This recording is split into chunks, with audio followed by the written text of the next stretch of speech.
पुराना घाव फिर हरा। एक शाम का समय था। आंगन में सब इकट्ठे थे। तारा देवी की नज़रें सरू पर जमी हुई थीं, जैसे वर्षों का गुस्सा एक बार फिर उबल रहा हो। सरू ने गहरी सांस ली और कहा, तारा जी, आपकी हद हो गई है। मैं अलग हो चुकी हूँ, तलाक हो चुका है, फिर भी आप मुझे दोष देती हैं कि मैं वेद को अपने इर्द गिर्द घुमाती हूँ। खुद को क्या समझती हैं आप? आपने कहा था घर छोड़ दो, मैं चली गई। आपने कहा तलाक के कागज़ों पर हस्ताक्षर करो, मैंने कर दिया। आपने कहा वेद से दूर रहो, मैं दूर हूँ।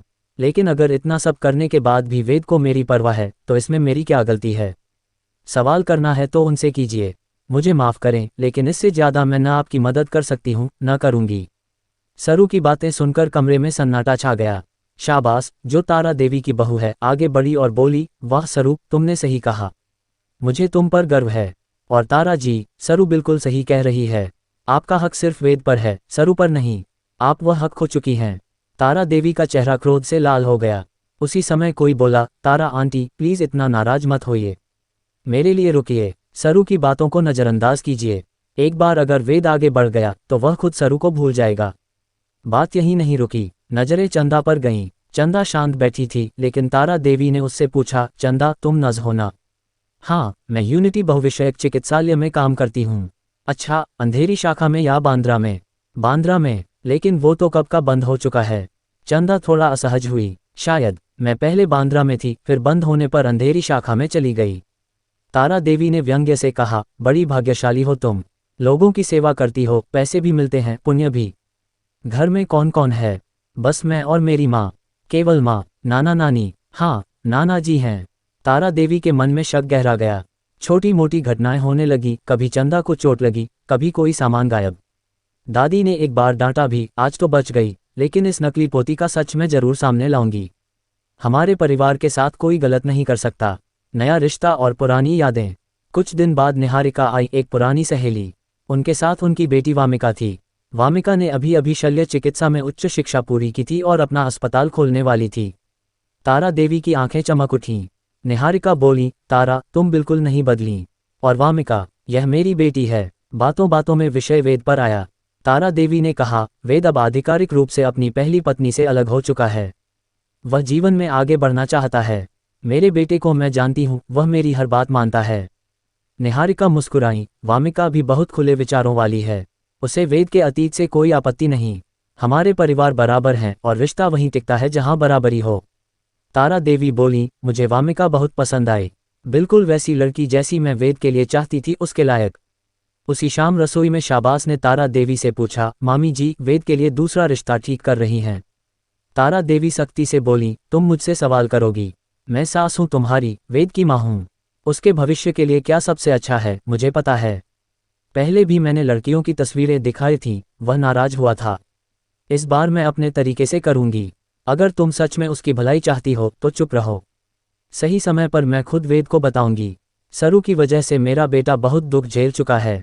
वह एक पूर्ण जीवन साथी का हकदार है, हर तरह से उसके बराबर वाली। वामिका जैसी। शाबाश चुप हो गई, लेकिन मन में बेचैनी थी। दादू साहब का छिपा राज। दादू साहब कमरे में अकेले बैठे थे।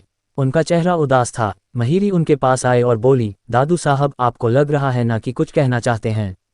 दादू साहब ने धीमी आवाज में कहा, महिरी, मुझे सब पता है।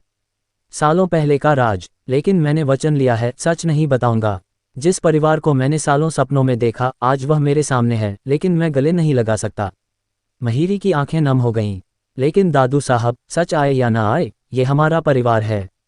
हमारा घर। परिवार की खुशी और सुरक्षा से बढ़कर कुछ नहीं।